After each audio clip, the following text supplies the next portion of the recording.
Hi, hello, and welcome to section number 9, our penultimate section. We have our QR attendance code for today, which are like little spotlight molecule. It's Miss Benzine, because she is the main star of lecture 9.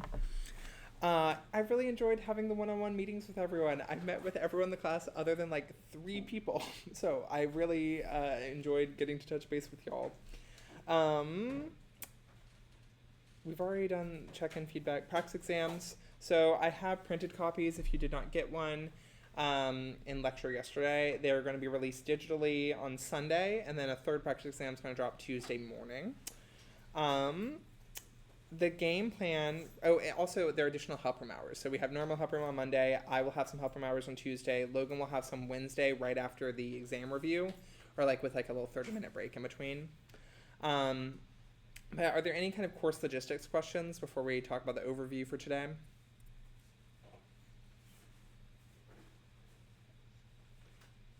Okay. So this section has a lot, especially since we bumped radical chemistry. So radical chemistry we're going to talk about first today, and specifically we're going to talk about some of the slightly harder ones from the base examples. Then EAS was the main family of reactions you've learned, so we'll talk about that, and we will specifically talk about directing effects, which is going to be one of the big theory questions for the exam. Then we have how to study reactions part 3, and we're going to end off with an extra challenge problem synthesis that's pretty challenging. So I want y'all to see another hard synthesis together. One thing, aromaticity had to get bumped this year, so I did not have time to do the aromaticity, in which case I have a little YouTube video that's like a 10-minute video that does a breakdown of aromaticity, what we look for, and then I go through basically most of this page from the skill builders of doing the aromaticity examples with you. So that QR code is here. Also, I have a couple of like infographic boxes that talk about some of the like more niche cases or like the more detailed situations. So you can find that here in the next to last page of the second handout. Yeah. Without further ado then, let's get into things for today. So, radical chemistry. Our radical stability trend is the exact same as the carbocation stability trend. Carbocation, we have an empty orbital. With radicals, we have a half-filled orbital. Either way, we have a deficiency of electrons, so anything that can donate electrons is going to stabilize radicals. So we have hyperconjugation, making secondary and tertiary radicals more stable than primary and methyl. And then we also have resonance stabilized radicals. So we can draw resonance structures. It looks a little bit weird with our single fishhook arrows, but we could have our radical come in, form a double bond here, and then one electron from our pi bond go in, and then the other electron from the pi bond go to the carbon on the end. And that makes our pi bond on the right side, and then a radical on the left side. So that is resonance stabilized. We are spreading out that deficiency of electrons among multiple atoms, making it very stable. So with that, we have our kind of general line reaction here for our radical reaction. So we have an alkene. We can add HBr with peroxides like ROOR, which someone said roar, and I said work. And then typically we need to write either a delta or an HV. Delta means heating up the reaction. HV means we are with like UV light that can kind of activate the initial step of the radical reaction. And I have like just an FYI box here that just explains the radical initiation with HV or delta, and then also talks about we use this general ROOR, and there are like some very specific examples that we could do. Our R group could be a carbonyl on a benzene ring, and that's this molecule BPO. But generally speaking, the bond that is going to break when we do the start of a radical reaction is a bond that's between 2 electronegative elements. So it could be oxygen, it could be nitrogen, bromine. Sigma bonds between 2 electronegative elements are easier to break. They just have a lower bond enthalpy. So the whole purpose of this reaction is it is our second reaction that we teach you that adds anti-Markovnikov. So it adds the more electronegative group, the bromine, on the more substituted side. Or sorry, that's the reverse. Markovnikov rule, we add the more electronegative group to the more substitute side. So Markovnikov, we would do this. By anti-Markovnikov, we want to add it to the less substituted side of our alkene, the side with more hydrogens. So let's look at the mechanism to see why that happens. Mechanisms for all radical reactions have three big phases: the initiation phase, the propagation phase, and the termination phase. The initiation phase, this is going to be roughly the same on almost every radical reaction and should be easy points in the exam. So you are going to be doing pretty much these same arrows every time for this HBr reaction, where first step, you homolytically cleave a bond between two electronegative elements. That makes two RO dots. And then our RO dot's going to interact with HBr. It's going to take a hydrogen and make a sigma bond, and then it makes Br dot, our dotty boy. So in our memes, who would win? A flask full of hydrobromic acid doing Markovnikov addition, or one dotty boy? The one dotty boy does, and it makes everything anti-Markovnikov instead. And maybe I should formally make this Br dot, because that's our main initiator, Br dot. Cool. So once we have our Br dot, we are done with our initiation phase. We have radicals created. So the whole point of initiation goes from no radicals to radicals. Propagation, this is the bulk of the reaction that we care about. It's going from radicals to more radicals. So what happens is our alkene double bond, one electron goes and forms a sigma bond with bromine, and then one forms a radical. And so we technically have two options. We could make the radical here on this carbon, secondary carbon, and put the Br on the end, or we could do the opposite, where the Br is in the middle and the radical's on the end, and this is primary. Which is more stable? Primary or secondary? Secondary. It's just like a carbocation. A secondary radical is more stable, so that's the one that is formed. So let's contrast this to when we do the non-radical version of this with just HBr.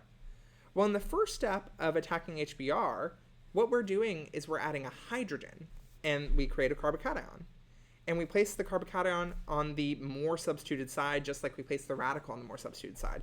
So both reactions emphasize making the more stable intermediate, but the difference is when we do the radical version, Br is what adds first. Whereas over here, with the non-radical version, hydrogen adds first. And that is why we are going to get the anti-Markovnikov product over here, and we get the Markovnikov product when we don't do radicals. So a little bit tricky, but I think it's good to point out those parallels here. So now, once we've added on our bromine, then a radical is created on the other carbon, and so we just interact with another molecule of HBr. That is going to take the hydrogen, and then we have another Br dot. So we start off with the dotty boy, we end off with the dotty boy, we're propagating the radicals, and a product is formed, the one that we care about, our anti-Markovnikov addition. Now, termination, we typically will not ask you about because this is the boring step. It's where we go from radicals to no radicals. So one way that radicals could stop are two Br dots could interact and make Br2. Sure.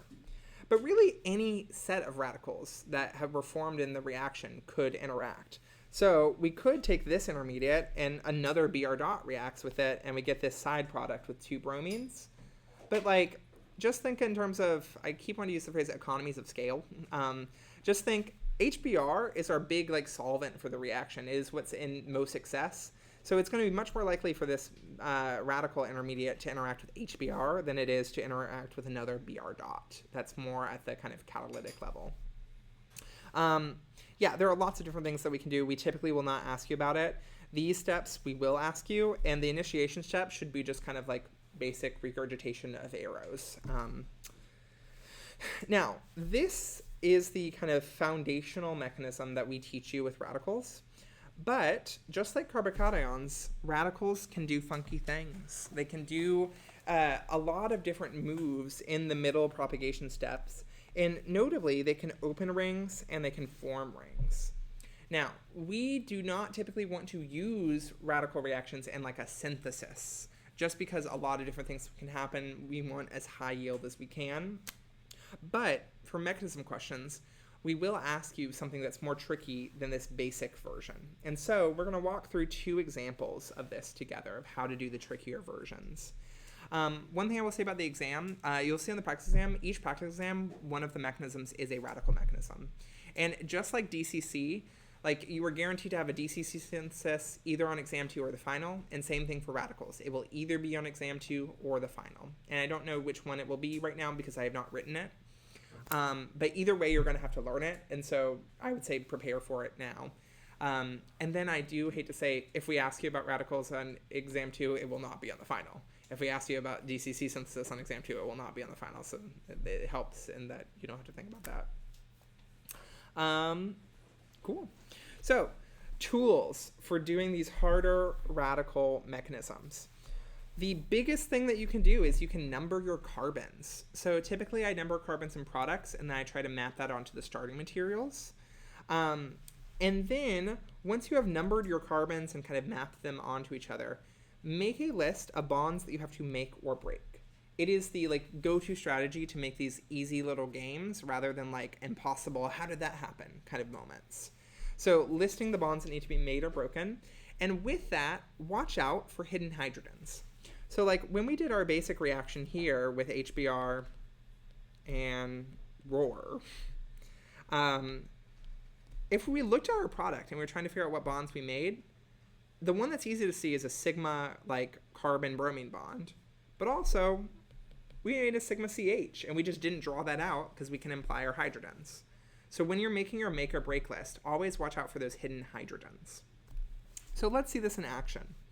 So this one is a skill builder that we'll talk to. And we see that we've gone from ring to no ring. We also know that's a radical reaction because we have our ROR and our delta. So what I'm going to start to do is I'm just going to start numbering the carbons and the product. So 1, 2, 3, 4, 5, 6, 7. And now mapping the carbons onto the starting materials is going to be helpful. So the way that you can kind of reliably do this with an HBr is think about the first step that happened in the mechanism with bromine. So the first step was you have your alkene and it bonds with the bromine and bromine adds to the less substituted side. So if we see our bromine is over here on carbon 1 and that probably added in the first step, I think it's pretty safe to say that this is probably our carbon 1 because it's on the end of the molecule. Okay. Then once we have an anchor point, we can number the rest of the carbons. So 2, 3, and I guess here we have a branching point, but since we're trying to do a straight chain, let's try to make it all the way around rather than doing a weird numbering kind of back in the middle. So now that we've mapped everything, let's make a list of bonds that we need to make and break. So someone throw out a bond that we need to make or break. C what? Oh, yes, CBr. Yes, so I'm going to use, because they're carbons, there are so many carbons, I'm just going to use 1Br. And again, this is just a tool for you, and so technically it is a sigma CBr, but I think that that'll be a little bit more helpful for us. What else are we making or breaking? Yeah, so we're making a pi CC between 2 and 3, but also we're breaking the 1 and 2. Okay, what else? Also, are we breaking the sigma 3? The sigma 3? Yeah, okay, Summer, doing the whole mechanism. Okay, anything else?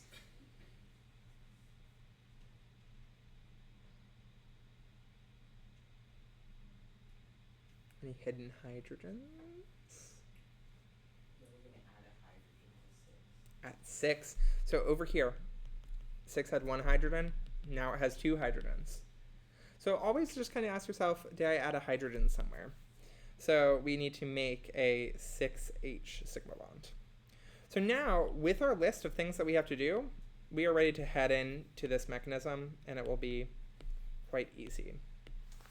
So our first step is we need to do our initiation. This is just going to be the basic like regurgitation kind of steps. So ROOR, homolytic cleavage, 2 RO dots, RO dot, HBr, grab the H, ROH plus BR dot, That right there is 3 points on the exam. Bada bing, bada bang. Then, after initiation, we have our propagation. So, we bring together our initial alkene with our Br dot, and we do that first step that we talked about of our alkene interacting with our radical.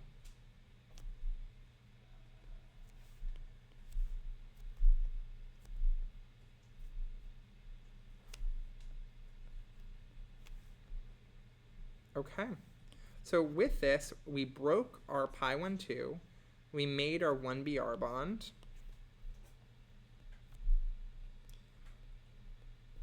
and then to ask ourselves what to do next, let's look at our goals.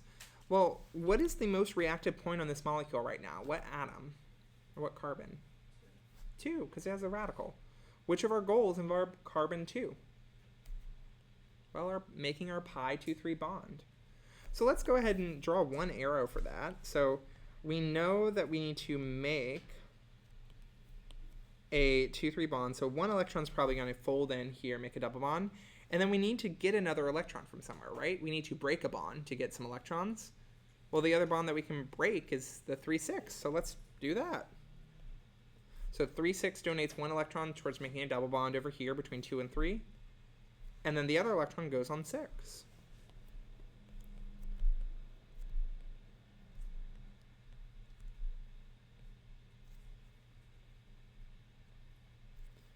Okay, I mean, at this point, we've accomplished all of our goals except for one. So what's our last step? Yeah. So we are going to grab a hydrogen from HBr. And we are done.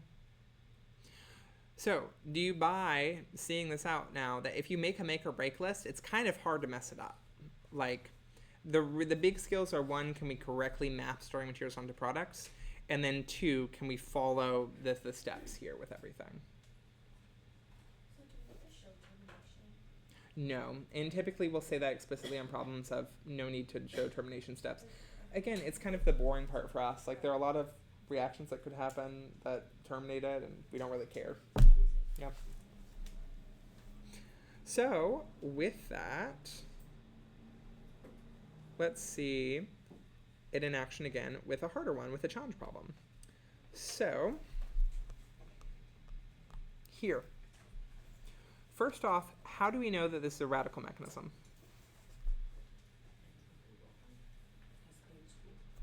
Yeah, so you both kind of commented on it. I think the giveaway to me is HV. We're using UV light. But then what bond are we going to hydrolyze if, or not hydrolyze, homolyze? If we use UV light, well, we need a bond between 2 electronegative elements. This ON sigma bond is going to be pretty unstable, pretty easy to break. So we know that probably our first step, the initiation, is just going to be breaking that bond. We'll see. So, one thing that I'm going to do, because lazy, I'm just going to call the parts that don't change R. On your actual PSET and on the exams, please do better. But I will not. So, one thing I see, mapping experimentals on the product, this whole thing stays exactly the same, right? So, when we are doing our mapping out steps, let's start on our product and do some numbering. So I'm going to count these carbons in the 6-membered ring. 1, 2, 3, 4, 5. I'll call the nitrogen 6. I feel pretty confident that this 1 is 1 based on like the ring that stays the same. So that would be 2, that would be 3. And then these 2 carbons must be 4 and 5 somehow. Does it matter which way we number them, as 4 or 5 on top or bottom?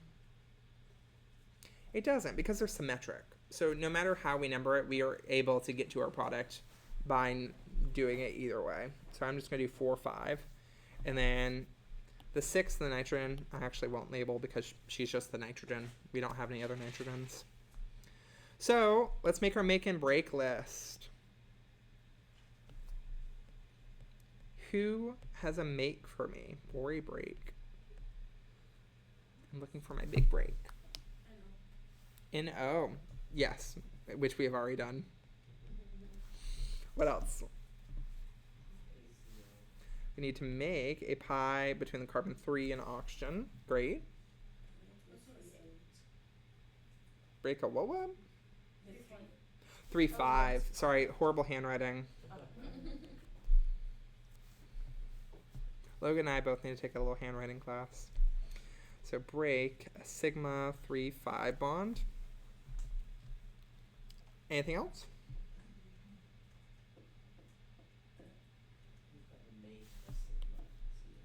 Yeah, we need to connect the other carbon to the end. So that's going to be 5 and N. Anything else? Any hidden hydrogens? Do we have any hydrogens out in the wild? No, we're not reacting with HBr, so we don't have to worry about it here. So, okay, we've already accomplished one of our goals, break the NO. Now, our radicals are on O and N, so I feel like these are the next best steps. Which do you want to try? Do you want to try the pi bond with O, or do you want to try the sigma bond with 5 and N? You could probably do either of them, but I might just start with this O because she's near the ring that we know is strained and wants to pop open. So let's try to make a 3 oxygen double bond. So this can fold down in 1. And then we need to get electrons from somewhere. So we look at our break list. We want to break the 3, 5 bond. So let me go 1, 2, 3, 4, 5. So we are going to break this bond right here. And so 1 electron from the 3, 5 bond is going to fold in, make a double bond. And then we are going to put a radical out on carbon 5. Now when we do that,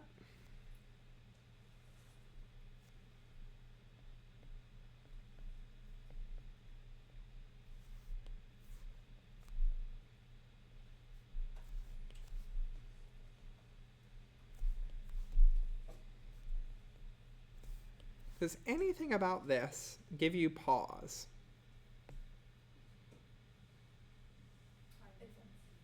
Yeah, it's a primary radical, which we know is pretty unstable. The other thing is it's a diradical species. We have 2 radicals in this molecule at the same time. And so while a step that makes a primary radical is not going to kick off a radical reaction, it does become fair game once we are in radical propagation. Part of it is just whenever there are radicals around, we are in a higher energy state, and so the other high energy states are more accessible. Like there's a bigger, smaller barrier to get there. But then also, again, the rate determining step of this reaction is going to be starting off the radicals and actually reacting with our compound of interest. So once we are beyond that, then some of these less favorable things can happen. Cool. So now, I mean, we've accomplished all of our goals but one, and we have 2 radicals. Let's just bring those radicals together. And so this challenge problem, this exam level problem, is only 3 steps. I don't know. Doesn't seem that bad to me. But any questions about the radicals? This is kind of our go-to strategy. Yeah. Are there always supposed to be 3 arrows? Except for when you do a termination. So that's the thing. There are almost always 3 arrows, and good looking out for the radical norms of most steps having 3 arrows. The only exception is when we go from radicals to no radicals, in which case we only have 2. Or no radicals to radicals. Yeah, no, totally. You can get very mathy about it. Yeah. Do we need to label like termination for relation like this? No. Like when it's like this, where there's like a very clear initiation that's like its own thing, and then the propagation. I mean, it's a helpful thing to like signpost for greater. But no, it's not necessary. You don't have to. If you could just do like up here, initiation, prop, then you could do term. Like, yes, but all radical reactions have those phases, so it's good to be on the lookout. Cool. Any other radical questions before we move on?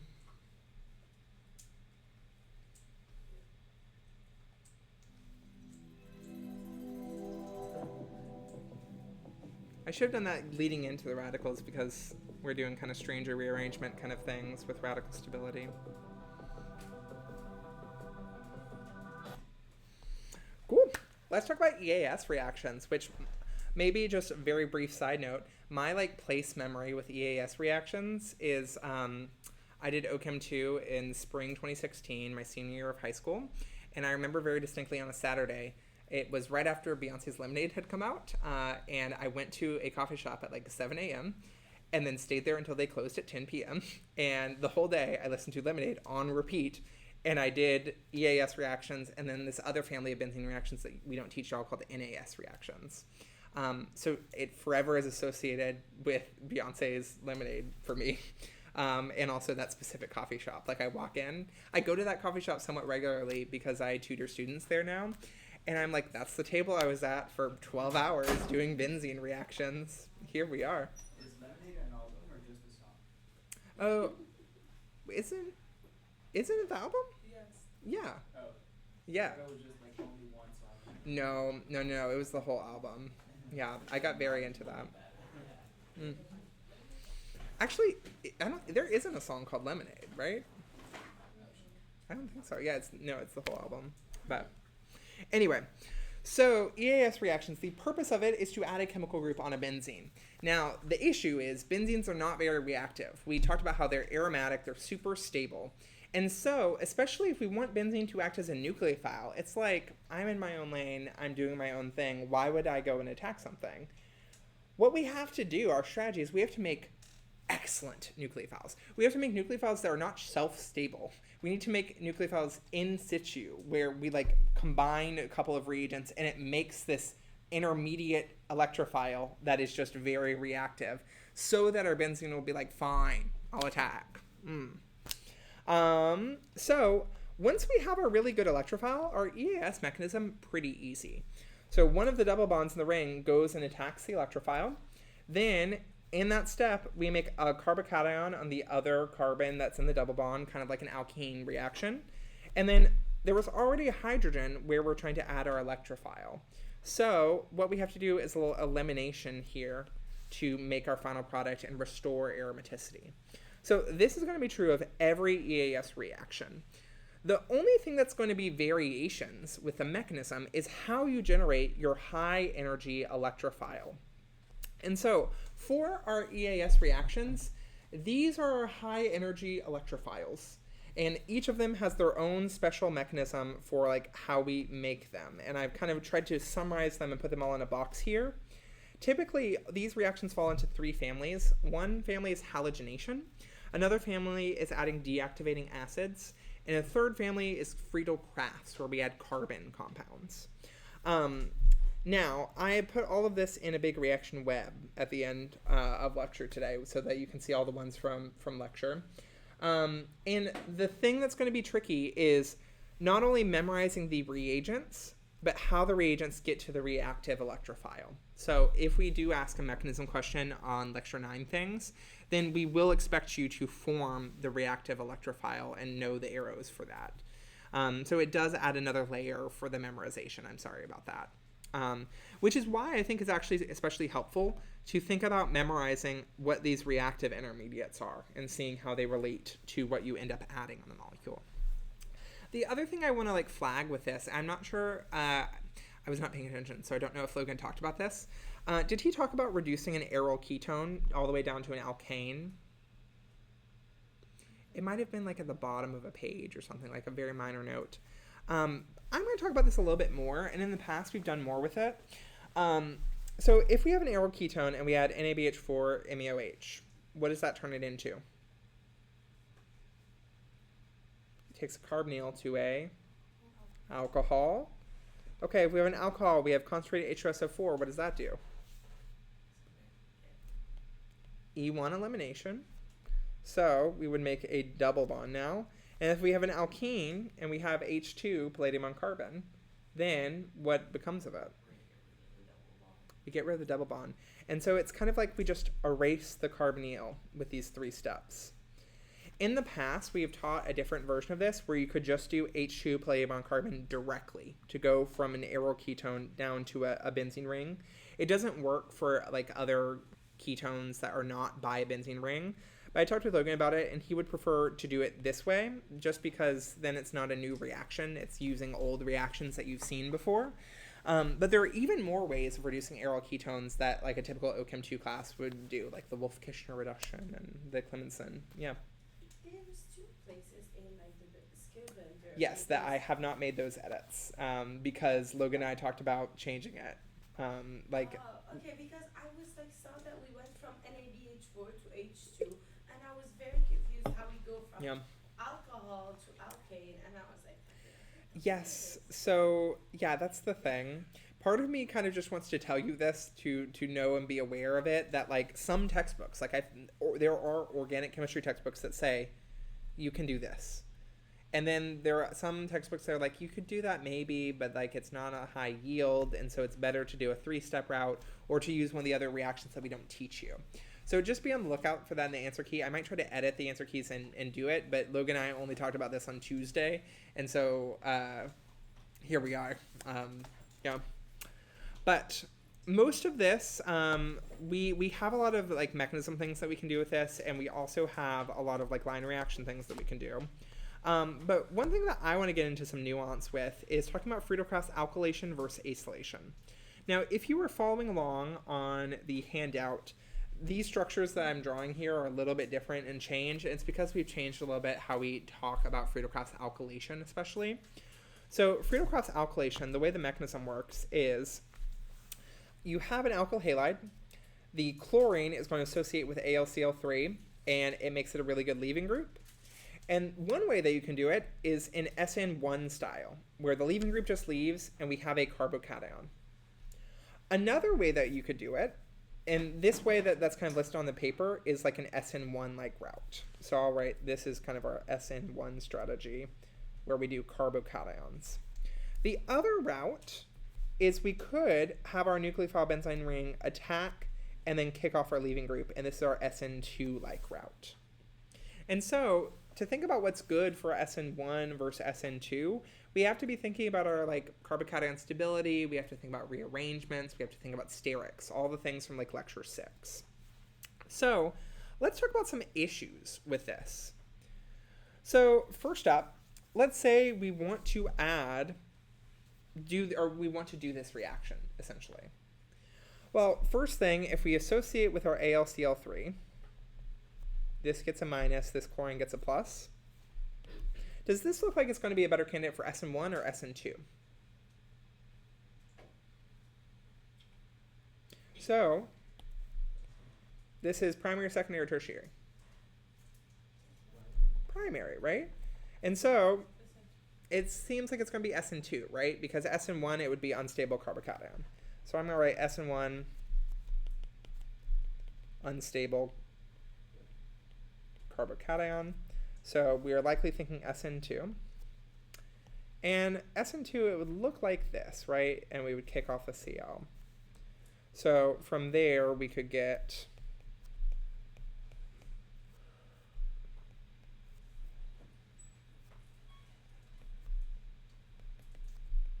here, and then hypothetically, we could finish this out with the rest of our EAS reaction and get...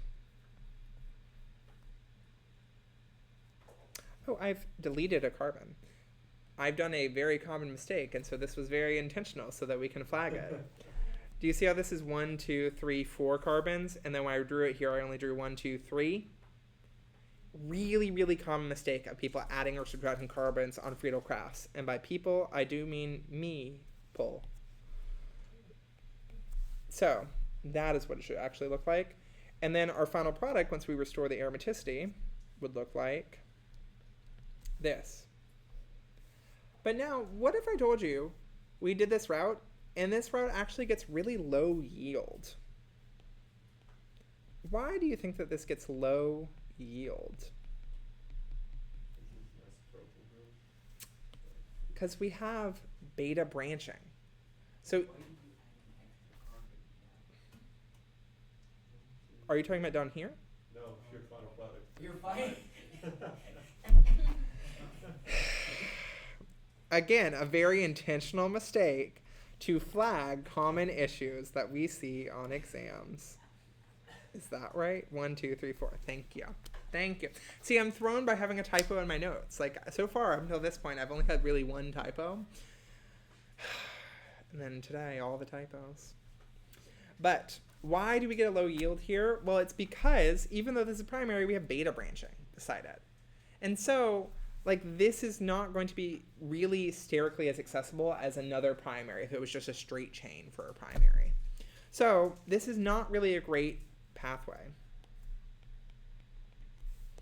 What do you think happens over here? So here we said, okay, let's move our carbocation, or move our chlorine 1 carbon over. Then, when we get this, does it look like it's going to be a better candidate for SN1 or SN2? Or is it going to be kind of equal? Equal. So it's going to be secondary, so it's going to be fair, right? But now, think about benzene as a nucleophile. Is that a good nucleophile? No. So do you think it's going to lean towards SN1 or SN2? SN1, because we don't have a really strong nucleophile. Benzene itself is also pretty bulky, too. So if we're thinking SN1 for this, then our leaving group would just leave. What's the issue with this carbocation? Secondary. We're next to a tertiary carbon, so we're going to have a hydride shift. We're going to rearrange. So we can now react with the benzene. And when we do, I'm not going to draw out the full mechanism. Our product that we get is now going to look like this. So the issue here is rearrangement.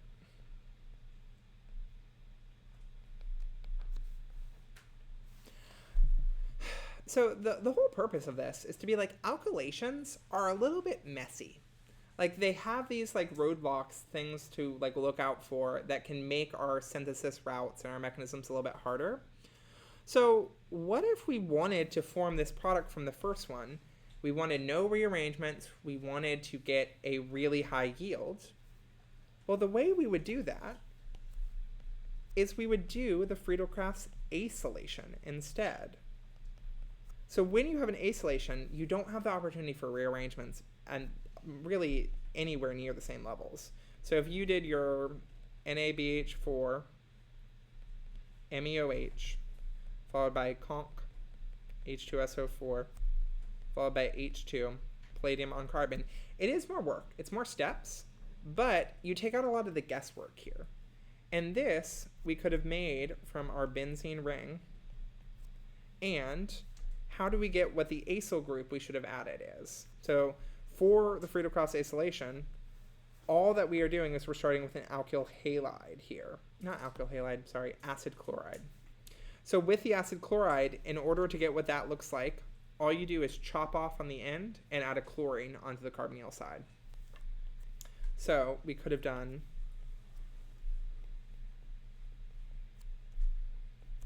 with AlCl3. And this is going to be a much more reliable route of like acylation with reduction. Yeah. So for the first one, the low yield is mainly because it's like, it's connected to secondary carbon?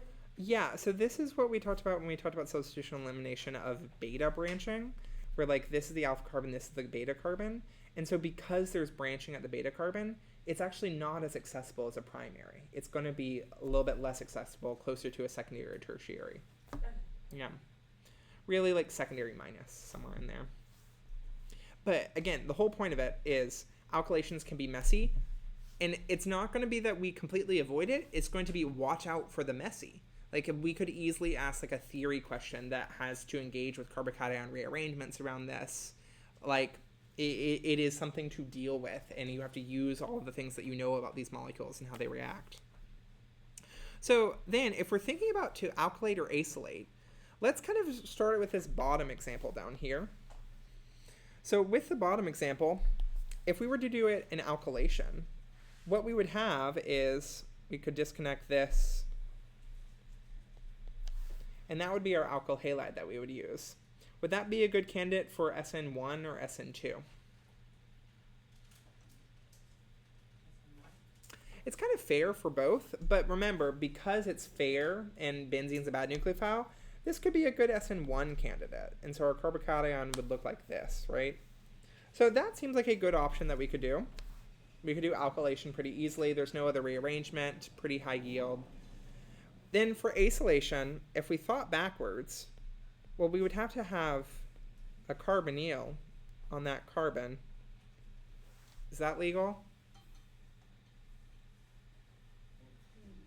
This ain't Texas.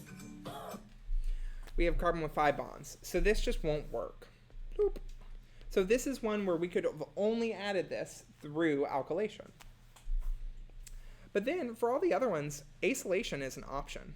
We could have done acylation with this and acylation with this. So both of these, acylation would work. What about issues with the alkylations for this? So if we were to do an alkylation over here, this would be Cl. Is this going to be a good candidate for SN1?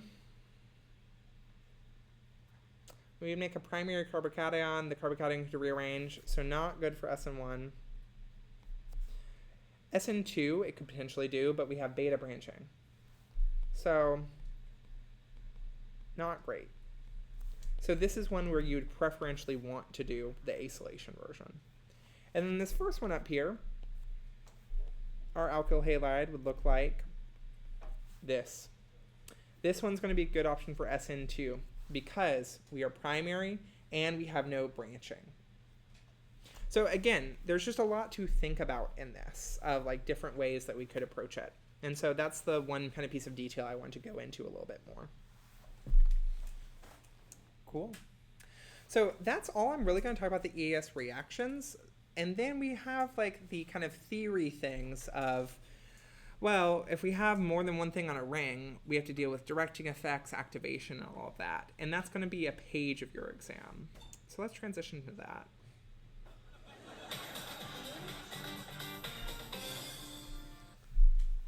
Directing effects.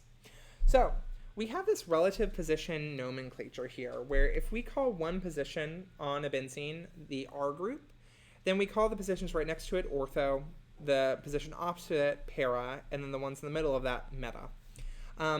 So I think about romp. I think about benzene buying a cute little romper and wearing the cute little romper and being like, cute. And again, that was the mnemonic that I created when I sat in the coffee shop and did lemonade 10 years ago, and it has just stuck. So here we are. If we change our R group to be a different carbon, then everything is based on that R group. So this is opposite it still, so it's para over here now. So what's the relationship between X and Z? X and Z? Meta. What about Y and Z? Ortho. What about Y and W? Para. So again, it's a relative nomenclature. It's about what we consider to be our R group. Well, in this case, when we're referring to two things, they're going to be para to each other no matter which you pick. Yeah. Now, benzene with a carboxylic acid, she's benzoic acid. If we make it an OO bond, that's a peroxy bond. So this is peroxybenzoic acid. If you add a chlorine at the meta position, this is metachloroperoxybenzoic acid, MCPBA. I just think she's neat. And she comes back, and now we can understand her name. We don't have to use MCPBA. We know her legal government name. Metachloroperoxybenzoic acid. Aren't you so glad you know that? Yay. Thank you. Thank you. So, with substituted benzenes, when we have something on the benzene already, we have to ask ourselves two questions. The first question, how does the R group on the benzene affect the reactivity of the benzene? Does it make it more likely to do EAS reactions or less likely to do EAS reactions? And the second question is directing effects. If we have one molecule, one R group on our benzene ring, where is the second thing going to add because of that? And so we have a couple of key facts here. So key fact number 1, electron donating groups are activating and they direct orthopara. So let's use this example here of an NH2, which donates via resonance. So we can push in here. So with resonance, we can draw all the resonance structures here, and we see a negative charge bounces around the molecule. And specifically, the negative charge goes to the ortho positions and the para positions. And so we would say that these ortho and para positions are slightly more electronegative. Now, in an EAS reaction, is benzene the nucleophile or the electrophile? It's the nucleophile. It's the one doing the attack. So the carbons that have more of this partial negative, more electron density around it, they are going to be the nucleophilic carbons. And so that is why we say electron donating groups add ortho and para, because they have a buildup of electrons at those sites. Now, what about just an alkyl group? How does that donate into a ring?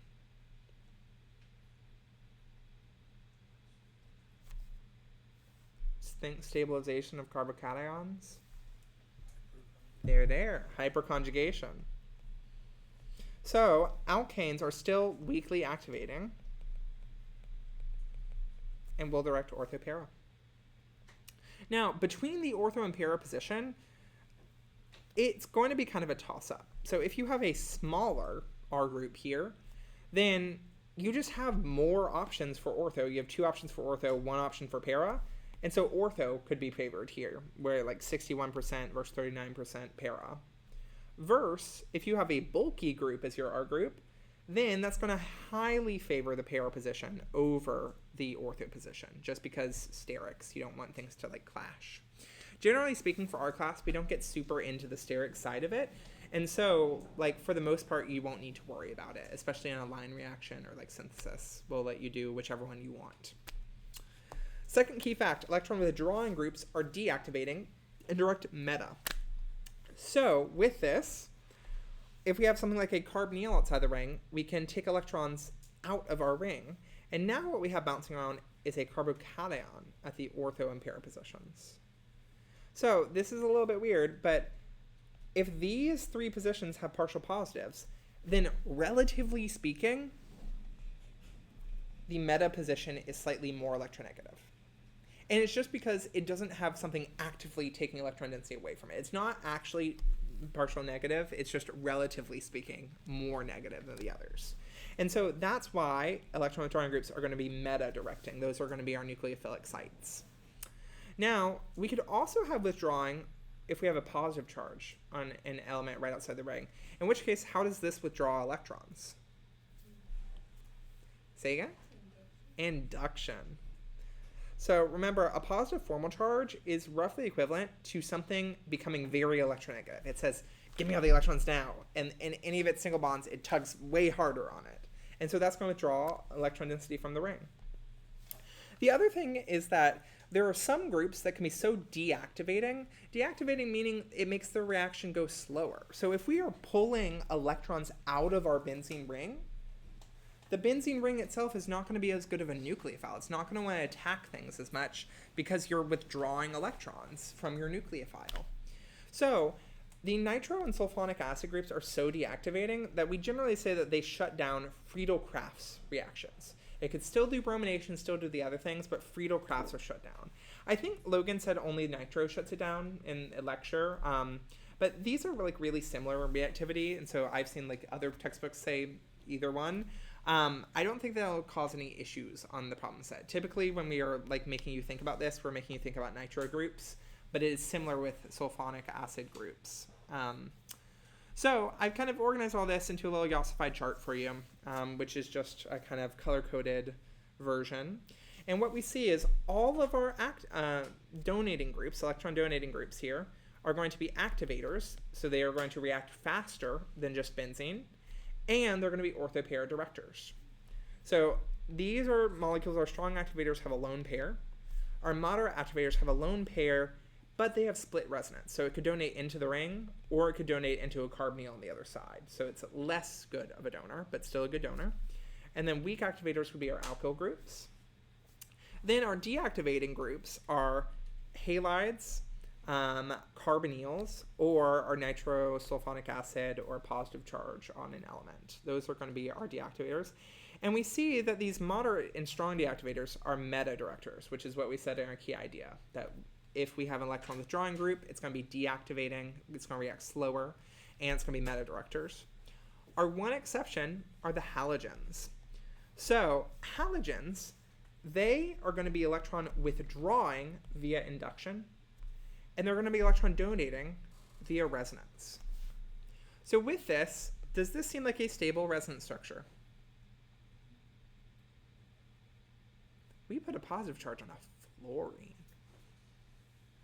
No, girl. She's our most electronegative element. She is unhappy. So this, which effect do you think is going to be stronger, I guess? Induction of the withdrawing or resonance donation? The withdrawing. This one's going to have a much greater effect.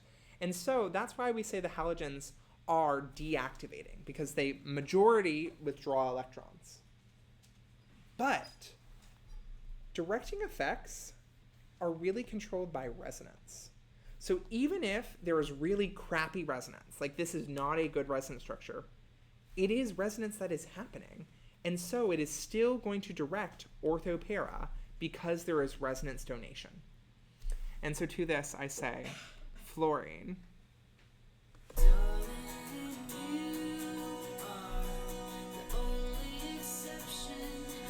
Chlorine. Bromine. I guess if there are multiple, they are not the only exception. Halogens.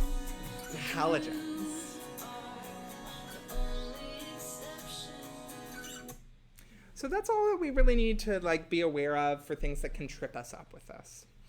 But now that we have this information about directing effects and activation, then we can start to think about these classic type of synthesis problems where we're making di and tri-substituted benzenes.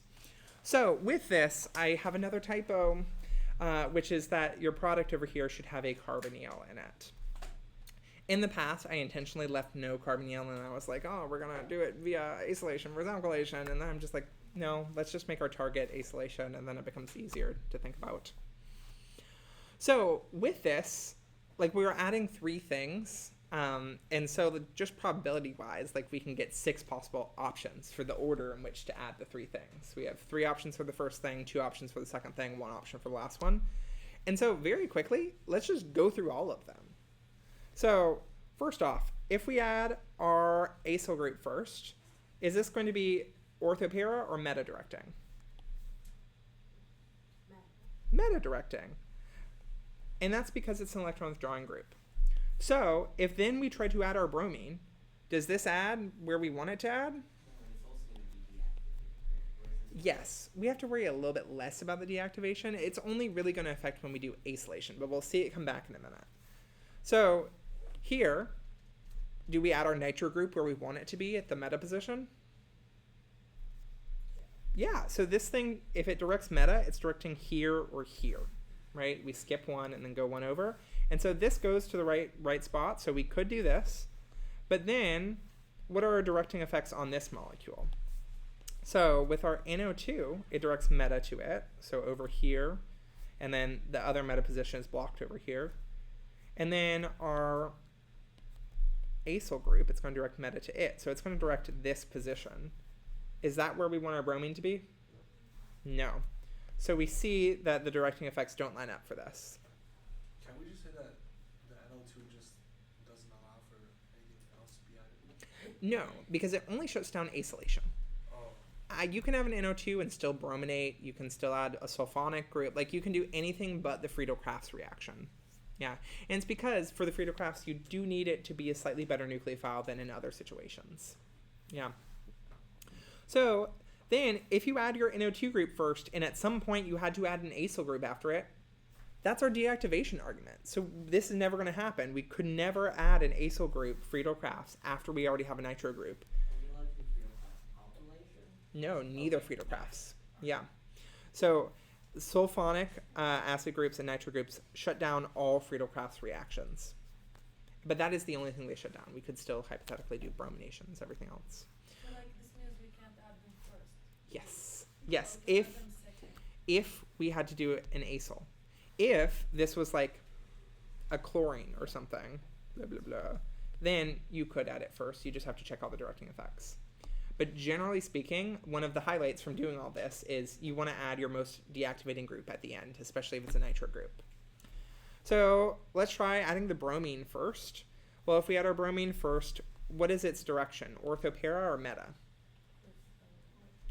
Orthopara director, and that's the weird exception rule. So it's going to direct at these sites. Okay, so would our bromine or our acyl group hypothetically add to the correct sites based on our directing effects? Yeah, it would. And again, this is the thing where we're not going to be picky about, like, if you want it to add to one of the two and it is option, then yes, you can say it does that. And now, can we do our NO2 and then acylation? No. So of our 6 potential ways of ordering this, only one works. And that's why I just kind of wanted to show it out. So mentally, when you work on some problems with this, you are going to be kind of thinking through this of like which order goes first, but you don't have to draw out all of them. Typically, you just need to test out one, and then if you see that doesn't work, then you start with the other one. The nitro group or whatever is never going to be a great place to start. Yeah, and so this wouldn't be great because it's like mildly deactivated, right? But it would work. Yeah, exactly. But it's the only way we could make it, you know? So I'm not going to give you all a ton of time, but can we try to spend like 3-ish minutes? I'll give you maybe 2 minutes, pick 1 or 2 of these to do, and then we'll go over like 1 or 2 of them.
Okay. So 1, 2, 3, and 4. Which ones do you want to talk about? 3. I see a 3. What else? 1. Let's do 3 and 1. So starting off with 1, we have 2 things. We have the acyl group and the chlorine. So let's think about which we added first. If we added the chlorine first, chlorine directs how? Orthopara. So if we added the chlorine first, we can't get this meta, right? Whereas our acyl group is a withdrawing group, it directs meta. So because of that, we know that first thing that we are going to do is we are going to add our acyl group, then we are going to add our chlorine, because now it's going to direct meta here. Okay, with this, to get what to add for our acyl group, we chop the bond and we make an acid chloride, my gosh, with AlCl3. And then for Cl, we do Cl2, and then we add in our Lewis acid that makes it better, which is the AlCl3. Then for number 3. So number 3, we have an alcohol on some carbons. We don't know any ways to make alcohols, but we do know how to add carbons to benzene. So initially we're thinking Friedel-Crafts. So with Friedel-Crafts, does this seem like it's going to be easier to come from an alkylation or an acylation? Or sorry, acylation. Acylation, yeah. So it's because we know that we can go between carbonyls and alcohols really easily. There's already an oxygen present. It's just doing some of our redox chemistry. So acylation, we chop to figure out what our acid chloride is, and it's this Cl, 3 carbons with AlCl3, and then we reduce it. So MeOH, NaBH4. Groovy. Can you say what mu would be for 2? Like just that you have the answers. Oh, I don't have it in front of me, but we can do it very quickly. So this is an alkyl group, so what does it direct? Orthopara. So it directs here, here, and here. Okay, well we see one thing here is ortho, one thing here is para. Just in terms of activation, maybe it's going to be easier to do bromine first. So if we just hypothetically think we've added our bromine, well, bromine is going to direct ortho and para to it. So bromine is going to direct here and here. Now our two things have directing effects that go in different directions. Do we see how that's going to lead to a mixture of products, which isn't super ideal? So because of that, let's try adding the nitro group. So if we add our NO2 group here, it's going to direct meta to it, right? So it's going to direct here and here. That overlaps with our other directing effects. So when our directing effects line up, that's going to give us our best yield. So what we are going to want to add first is our NO2. Then they are going to be directing here. That's going to be meta for the NO2 and orthopara for the alkyl. And then we can add our bromine. So we use HNO3, H2SO4. And then to get our bromine, we use Br2, and we use our good Lewis acid donor for that, which is Fe, Br3. I have a really stupid way of remembering the iron with the bromine, which is bruh. I'm gonna lift iron at the gym, bruh, bruh. Whereas I'll call Saul, Better Call Saul. I don't know. I don't have a good one for this, but this one. Both have chlorine in them, so that's like an okay way. Yeah. Well, but then both bromine. Yeah. Work. Okay. So that is all we will do with EAS things. For the remainder of section, we are going to go and do How to Study Reactions Part 3 and a synthesis. The exam is coming up. We are stressed. It's time for the threequel, How to Study Reactions Part 3, which several of y'all in our one-on-one meetings, I already talked through some of the strategies that pop up here just because you're ready for that in your studying. But Exam 1 and Exam 2 had different challenges. Like Exam 1, you were doing a lot of like learning basics of molecules, how to view molecules in 3D, Chairs, Newman, these specific skills. And then you were going from 0 reactions to like 9. And going from 0 to 9, we're essentially like, can you learn what the game is? And a lot of times, like, we are telling you what the game is, but it takes a minute to sink in, like, how you have to learn that information for how you are going to be tested. And that's something that, like, everyone just kind of comes to at their own speed. Sometimes that's before the exam. Sometimes that's slightly after the exam. But now we have been so immersed in reactions ever since that y'all know what the game is. Like, you know what we are going to ask you to do. You know how you are going to need to access that information. And so now our challenge for the second exam is going from 9 to 80 or 90 reactions, depending on how you like split it up. Now, that is just a very different set of skills. So even if like you struggled on the first exam and like the reaction problems were your weakest part of the first exam, it's because you didn't know what was going to happen with reactions. Like, you hadn't really seen that. You'd been doing reactions for 1 week. You know how you're going to be tested, so different game here. It's a different kind of challenge, so no worries if you did not do as well on exam 1. So here's the outline of exam 2, or this is what I'm going with when I'm trying to write it. It's kind of what aligns with both the practice exams. And one thing to notice is 5 of the 9 questions, you're working at the line reaction level with like box problems or synthesis. So make sure as you are studying that you are practicing just writing what the product is of a line reaction, because it will be very important. And my biggest advice for you right now, 1, get through problem set 5 as quickly as you can so you can switch over to focusing on studying for the exam. And second thing is get your reaction basics down this weekend by like Sunday or Monday. And so for reaction basics, getting them down, being able to predict the product, get reagents, and do like the mechanism, any kind of active recall works. But in How to Study Reactions Part 2, I talked about the desert island exercises. I've been checking in with people who are trying it, and it seems to be working for most people. And when they aren't working, it's typically because they're not doing the dye method in like a really active learning way. Like, a really big part of that strategy is step 2, the generalization, where you're drawing it on different molecules. So really just try to work whatever strategy is going to get it in your head the fastest, and you know how you learn. Just be wary of things that take a lot of time. So that's kind of our goal that will get you to Monday. Monday through Thursday, what should you be doing? So there are kind of 2 big things after the basics that your studying has to engage with. One is an issue of tractability. So if you try to memorize this as a list of 80-something reactions, it's going to be very hard to memorize, and it's also going to be like, okay, I have to go through the entire Rolodex before I find the reaction I want to use. So thinking about a way that you can group this and organize it, and for me, that's thinking about reaction families. So when I made my reaction summary sheets for lectures 3 and 5, I tried to do some of that work of like organizing into little families for y'all.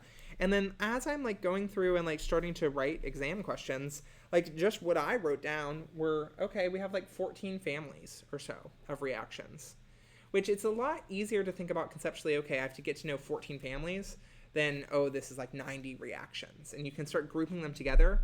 When you are studying, study reactions in a family and study the ways in which they are similar. Why do we have 3 different versions of the organometallics with the Grignard, the lithium, and the copper?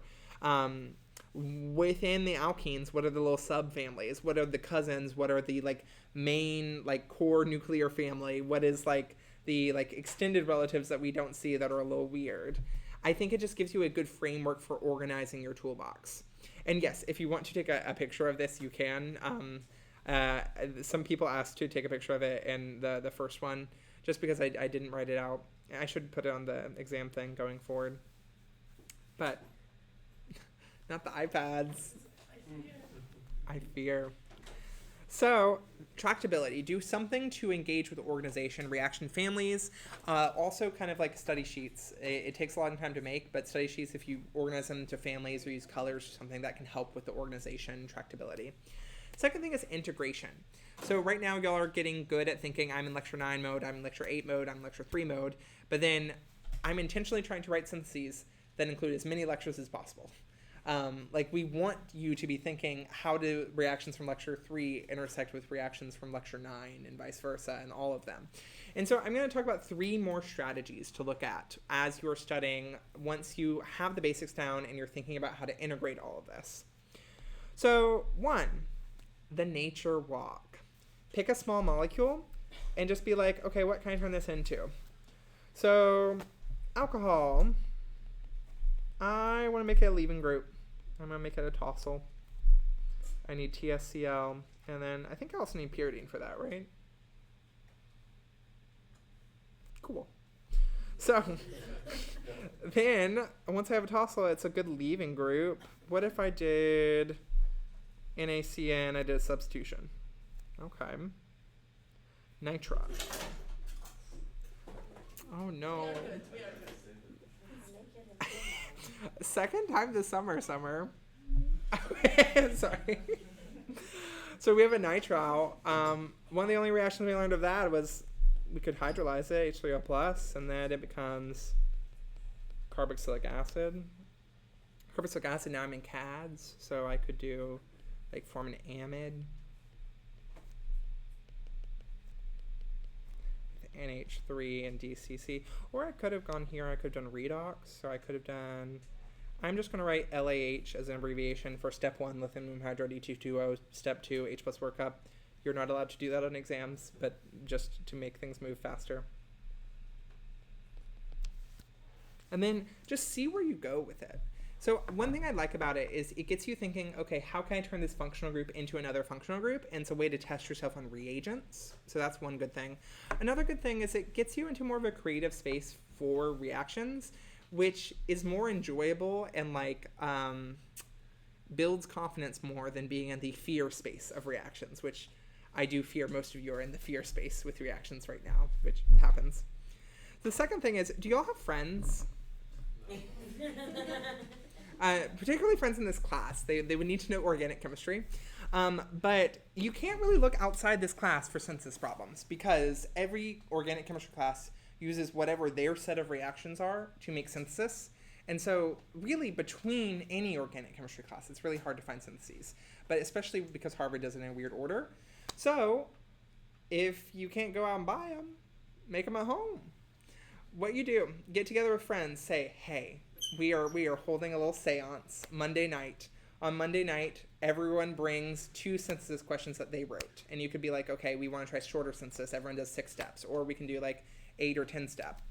And write a synthesis question. So bring a blank version that just has a starting molecule in the product. And then bring a version that's your answer key. And then everyone like takes pictures of them or swaps them around. Or we try to solve them on boards together or something. It's such a great way to learn. Mostly because also it gets you in the seat of making questions, which again gets in that creativity mode, which makes it feel less scary mode. But also it gets you in the mindset of like me when I'm trying to write synthesis questions for you. Like I spent like half or an hour in lecture yesterday just like doodling different potential syntheses and being like, I don't like it. And then starting again. Or like, ooh, what if I branch and do this way? And like, again, you putting yourself in that seat, you are going to be able to try to predict the things that I'm going to do, or you're going to stretch how you're thinking. The other thing is maybe these friends aren't so friendly. Maybe we want to show up. Maybe we want to show off. Maybe we want to trick someone. Write a hard synthesis. Do it. But when you do, make sure you are correct, because it would be very embarrassing if you try to write a hard synthesis and they're like, that doesn't work. So it really makes you interrogate what you know as well. I highly recommend doing it. All of the groups in the past that I have seen that actually do the friend syntheses tend to score well on the exam, because you have to get to a comfort level when you are writing questions that you know the reactions, you know? So that's strategy 2. Third strategy are reaction webs. So this is a really great way to work specifically on integration. And you put a functional group in the middle and you ask, what are all the ways I can make it? What are all the functional groups I can make from this? And I think when you're doing it, it's also helpful to list out the actual functional groups. So as quickly as y'all can, because we have to move on, tell me anything related to primary alcohols. Yeah, you could reduce a ketone or aldehyde. In this case, we would have to do an aldehyde if we want a primary. And I'm just going to write LAH again as an abbreviation. What else could we do? CR03. Yeah, well, we could do that starting at the alcohol, right? Totally. So if we started the alcohol and we oxidize, let's try, we have the CR03 with pyridine. We also have CR03 with H2O. So if we have pyridine, we go to an aldehyde. And then we have a carboxylic acid for H2O. So carboxylic acid, aldehyde. Well, what does that mean we can also reduce from to get an alcohol? Carboxylic acid. So again, we can use our LAH. Okay, other reactions. We can make it from an alkene. Love to see it. And what reagent should we use? The H2O. So we have 3 options. Easiest one is H3O plus for this simple one. Doing hydroboration oxidation on a 2-carbon alkene would be a little overkill, but it's good to be thinking about it. You can add those to your web, yeah. Okay, what are other reactions we can do starting with alcohols? You wanted me to make an alkene. Ooh, I like the way you're thinking. So you're saying we could do conc H2SO4. Ooh, but that's not going to be great for primary alcohols because it would make a primary carbocation. So not quite.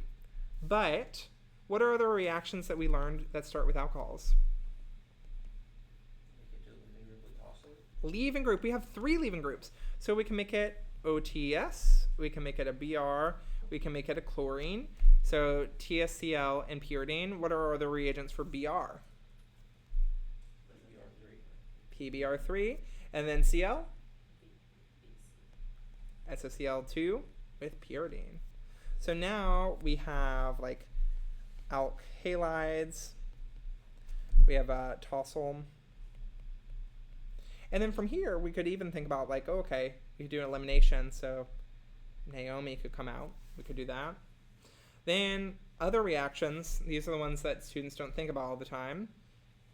Well, we would do acetal.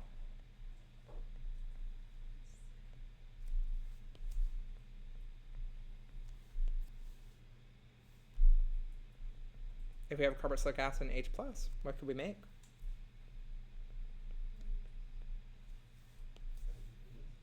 Esters. It's from lecture 5. So these are the weird ones where typically we place alcohol on the arrow. We don't put it on the left side of the arrow. But remember, we can do it either way. Ether, that's the last one. Great. So we could do like Williamson ether synthesis where we use NaH and then to, I guess, like MEBR. We could do whatever we want. Great. So do you see how with this we engage with lecture 3, lecture 5, lecture 7, lecture 8? We're thinking between all of our different lectures, which is really going to be helpful when you're brainstorming reactions on synthesis. Last one I want to do a little bit of is primary amines. What are our 2 main ways of making primary amines?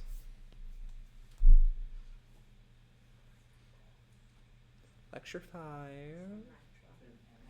Yeah, from nitriles or amides. So we could have an amide like this, or we could have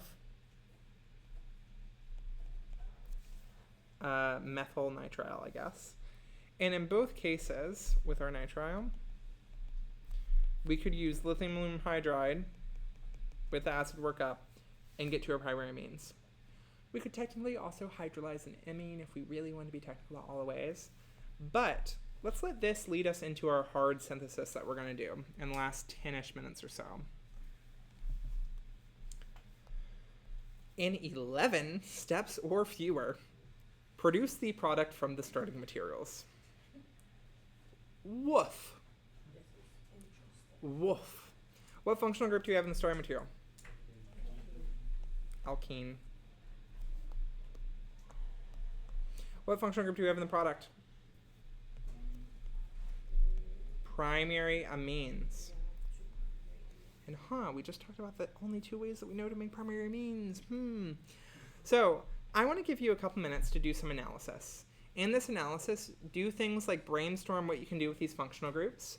Maybe try some retrosynthesis and draw our 2 options for what we could be making these amines from. Also, think about mapping carbons or trying to map carbons. And when you do that, count the number of carbons. Do we add any carbons? Do we lose any carbons? I'm going to give you like 2 minutes to just write down some initial thoughts, okay? And also be thinking of what are the big goals that our synthesis needs to accomplish. Does anyone need more time to write this down, or does everyone have it in front of them? I think everyone has it.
Okay.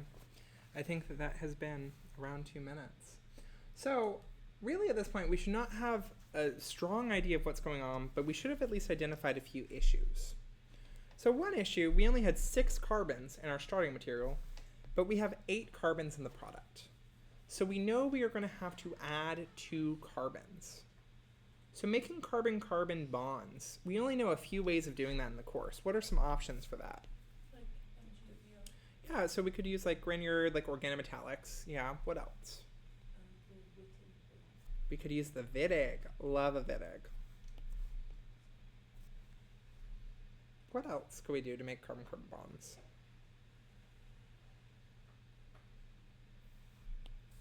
The only other thing is like an SN2 with like a cyanide nucleophile, because that's a carbon nucleophile, right? Okay. Then another issue is we have to open a ring. So I have a way of remembering this, but it's slightly inappropriate, and I didn't realize it was inappropriate when I've taught it in the past, and now I'm very embarrassed because it's a bit much. But can I tell you the slightly inappropriate joke that makes me remember this? So, the thing that you should think when you think about opening a ring is ozonolysis. And in the past, when I taught the ozonolysis reaction, I called it the Lord split me open reaction, because I thought that that phrase was a sincere religious experience. Like the Lord comes into your life and blah, blah, blah, Lord split me open. And so I was like, oh, that's my like little fun way of remembering that. And then I was like, sure, people may use that phrase in like bad memes online, but no, it's actually a sincere religious thing. And that's how I'm going to think about it to this day. But if we need to split open a ring, we should use Lord split me open, which is ozonolysis. What it's going to do is it's going to cut a double bond in a ring, and it can pop it open. So with that, thinking about double bonds in a ring now. So how do we get alkene in the ring?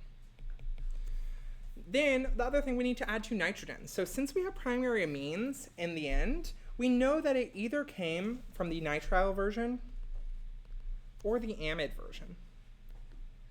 We honestly could do it either way, but the fact that we have to add 2 carbons and we have to add 2 nitrogens, does that suggest one or the other to you? It suggests the nitrile, right? Just because like it's accomplishing 2 of our goals. So let's go with that as our main synthetic route. We might have to regroup, but let's try to make this. Our last step will be lithium aluminum hydride, an Ag2O, and then to an H+ workup. Okay, let's think. Maybe let's try to get this ring open. That's the first thing. So if we need to make an alkene on a ring, we need to have what kind of group on the molecule if we're trying to make a double bond? We need a leaving group, right? To do like E1 or E2. So let's just try a reaction that would add a leaving group, like a bromine. So I may think HBr. Now immediately that doesn't seem like it's going to work, right? Because you think about it, you think it's going to add this product. Why is that actually not going to be the product that's formed? We have a carbocation. Now, we don't like doing carbocation rearrangements in synthesis because lots of things can happen. But how would this rearrange if we're next to a strained 4-membered ring? It would do an alkyl shift, actually, to expand the ring. Okay, so when we do that, we now have a 5-membered ring. Our carbocation is here. Is it going to do anything else? Secondary carbocation adjacent to a tertiary carbon. We also have a hydroid shift. A lot. That's a lot. That's really extra. We get a carbocation in the ring that now our bromine can come and attack. So this is the one case where if you are doing things with carbocations, it would be helpful to write out a little mechanism thing just to show like your thinking. Again, put it off in brackets or something, but this so far gets no points because we haven't written anything. Only our product gets points. Now, if you did not clock that this would do a rearrangement, you still get a lot of points because you had the right idea in mind. And so if anything, we might count off like half a point or 1 point or something. And generally speaking, we don't want to do a rearrangement and a synthesis. But if we have such a strange four-membered ring and we're trying to get a leaving group, the only way we can really do it is one that involves some sort of rearrangement. Okay, well now we have a leaving group on our ring, right? Can we do an elimination? Why not? So what do you want to add if we're trying to do like an E2 elimination?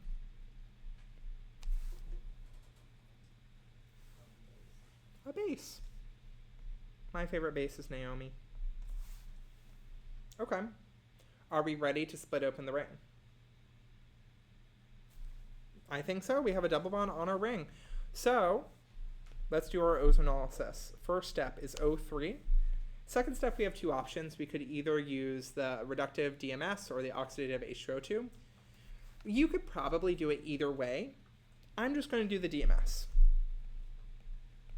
Again, I think either one would work. So when we do that, our fake mechanism is we cut the double dimethyl sulfide, MES2 or SME2. That's the other way we've seen it. So our fake mechanism is we just put carbonyls where our double bond was. And there was a hydrogen on one side of the double bond, that is going to be that hydrogen here. Yep. I think like one thing is like, how did we know that it's like with DMS and not with H2O2? We don't, and that's what I was just saying. We could have done either, and like either one would work. Okay, perfect. Yeah. Cool. So now we have this. We need to think about how to get to this nitriles being added here. Maybe I can think about, okay, let me just redraw this to where it looks like the product. We have the aldehyde, we have the carbonyl, and that's kind of the way our chain snakes. That's our 6 carbons. So what we need if we're doing an SN2 is we need some sort of leaving group, right?